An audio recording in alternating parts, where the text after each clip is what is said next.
Now we come to the second part of the video, and now we take the second pie chart.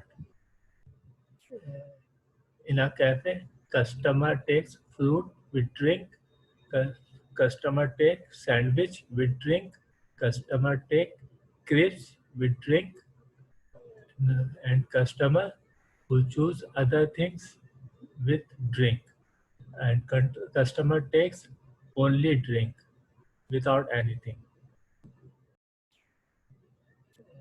In question number 1, how many degrees is the other sector?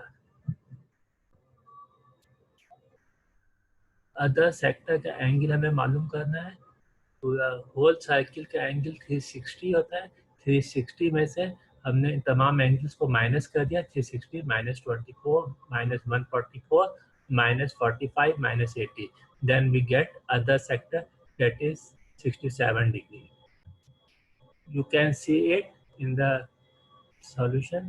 Other equal to 360 minus all the angles given, you get 67 degrees. In second question, what percentage of the customer had a sandwich? In the same way, total angle is 360, that is in denominator 45 degree for sandwich, 45 upon 360 percentage मिलाने के लिए हमने 100 से multiply कर दिया। इस पूरे term हमने कैलकुलेट किया तो 12.5। सैंडविच की 45 एंगल गिवन है। ये पूरा होल एंगल साइकिल का 360 वो हमने डिनोमिनेटर में रखा। 45 अपॉन 360 परसेंटेज लाने के लिए मल्टीप्लाई 100 से कर, then you get 12.5 percentage. Question number 3, 432 people had fruit with their drink. How many customers did the cafe have over the week? Fruit customer की हमने परसेंटेज मालूम कर लिया। 144 अपॉन 360 मल्टीप्लाई 100, इसको हमने कैलकुलेट करा दिया, डेट इज 40%।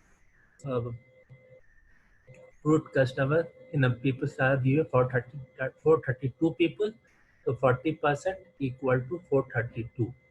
इससे हमने 1% मालूम कर दिया। 1% इक्वल टू 432 को 40 से डिवाइड कर दिया हमने, then we get 10.8। 1% equal to 10.8 customers. इसी तरह से क्रिस के कस्टमर्स हमने मालूम कर दिए। क्रिस का एंगल आपको गिवन है पाई चार्ट में 80, और 80 अपॉन 360 टोटल एंगल्स को नीचे रखा 360, 80 अपॉन 360 मल्टीप्लाई 100 इक्वल टू, इसको कैलकुलेट करा दिया 20 अपॉन 9% आ गया। 1% आप पहले फाइंड आउट कर चुके हैं। 1% इक्वल टू 10.8। 20 अपॉन 9% मालूम करने के लिए हमने 10.8 को 20 अपॉन 9 से मल्टीप्लाई कर दिया, और then we get 240 customers.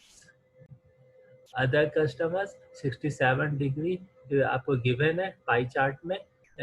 Total 360 degree को हमने नीचे रखा, 67 अपॉन 360 मल्टीप्लाई 100, इसको कैलकुलेट करा दिया तो आपके पास 335 अपॉन 18% आ गया। 1% इक्वल टू 10.8, ये आप पहले मालूम कर चुके हैं। और 335 अपॉन 18% मालूम करने के लिए इस 10.8 को हमने 335 अपॉन 18 से मल्टीप्लाई कर दिया, then you get 201 customers. 10.8 multiply 335 upon 18 को कैलकुलेट कर लेंगे तो you will get 201 customers. Nothing with drink customers means, nothing with drink customers mean वो कस्टमर जिन्होंने सिर्फ ड्रिंक लिया और ड्रिंक के साथ कोई भी चीज़ बाय नहीं की, कोई भी चीज़ नहीं खरीदी। वो 24% की पाई चार्ट में 360 टोटल, तो ये फ्रैक्शन बन गया 24 अपॉन 360। परसेंटेज में लाने के लिए मल्टीप्लाई 100 कर दिया, इसको कैलकुलेट करा दिया आपने, तो 22 अपॉन 3 परसेंटेज आपने हासिल कर लिया। 1% गिवन है आपके, 1% आप पहले फाइंड आउट कर चुके हैं, डेट इज 10.8। 20/3% मालूम करने के लिए 10.8 को मल्टीप्लाई कर दिया 20/3 से। इसको कैलकुलेट करने पे आपके पास 72 कस्टमर्स आ गए। इसको कैलकुलेट करने पर आपके पास 72 कस्टमर्स आ गए। सैंडविच कस्टमर्स का एंगल गिवन है 45 और टोटल एंगल 360 को नीचे रखा, मल्टीप्लाई 100 से कर दिया परसेंटेज मालूम करने के लिए। इसको कैलकुलेट करा दिया तो यू विल गेट 12.5%। 1% पहले आप कैलकुलेट करा चुके हैं, 1% इक्वल टू 10.8। 12.5% मालूम करने के लिए इस 10.8 को हमने मल्टीप्लाई कर दिया 12.5 से, then you get 135 customer. Now total customers over a week,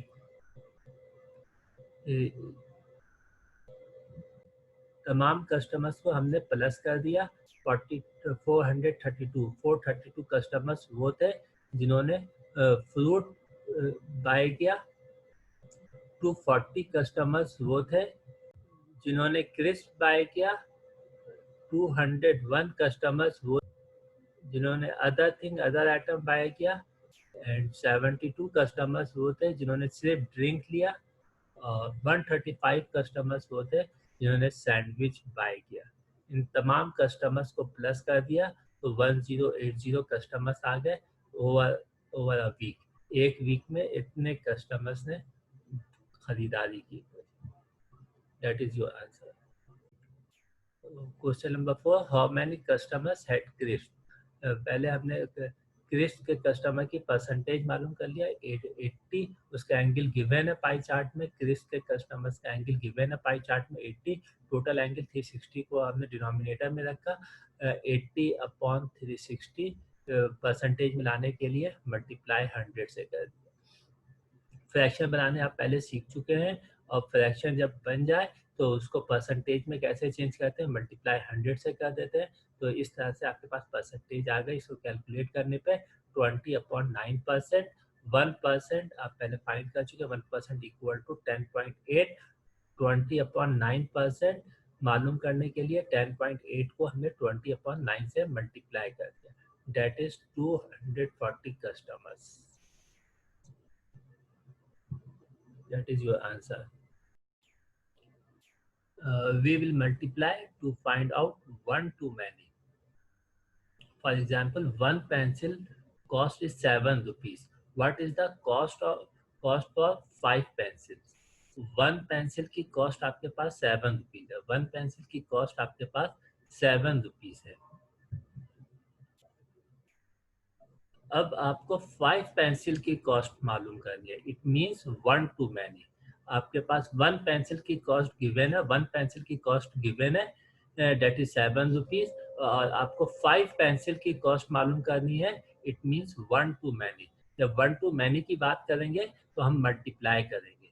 तो 1 to many 5 पेंसिल्स के, तो 7 को मल्टीप्लाई कर दिया इस 5 से, तो you will gate 35 rupees. 5 pencil की कॉस्ट क्या आ गई आपके पास 35 रुपीज। 1 to many की बात होगी तो मल्टीप्लाई करेंगे।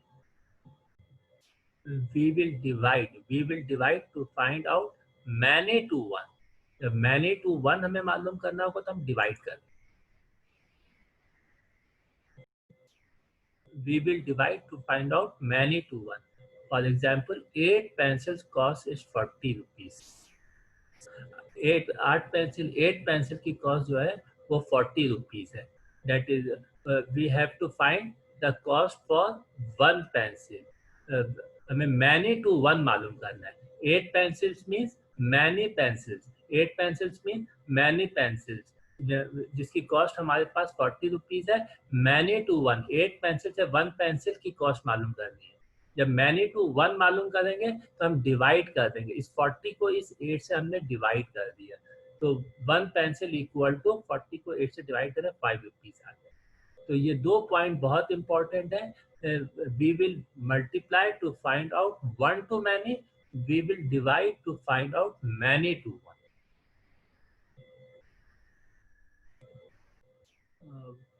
पाई चार्ट के क्वेश्चंस में ये रूल अप्लाई हुए हैं, इसलिए इनको डिस्कस करना यहाँ पे जरूरी था। मैनी टू वन के रूल को देखें, मैनी टू वन के रूल को 25% इक्वल टू 15 स्टूडेंट। 25% से हमने 1% मालूम किया, 25% से हमने 1% मालूम किया। It means many to one, many to one मालूम करने के लिए हम डिवाइड करते हैं। इस 15 को 25 से हमने डिवाइड कर दिया, then you get 3/5। This is many to one के लिए हम डिवाइड करते हैं, 25% मैनी, 25% से 1% मालूम किया तो many to one, many to one के लिए हम डिवाइड करते हैं, इस 15 को 25 से डिवाइड करते हैं, and then you get 3/5 student. जब ये 1% आपने मालूम कर लिया, 3/5। अब यहाँ पर देखिए हाउस 2 के लिए 140% अपॉन 3, इसका में ये 1%, 1 टू मैनी की तरफ जा रहे हैं, 1 to many, 1% equal to 3/5। 1 to many जाने के लिए हम मल्टीप्लाई करते हैं, और 1% ये 3/5 को मल्टीप्लाई कर दिया 140/3, 1 टू मैनी के लिए मल्टीप्लाई कर, तब में हमने 1 टू मैनी के लिए 1% 3/5, इसको मल्टीप्लाई कर दिया मैनी के लिए 25/3, you will get 25 students. I hope this lecture is very helpful to you.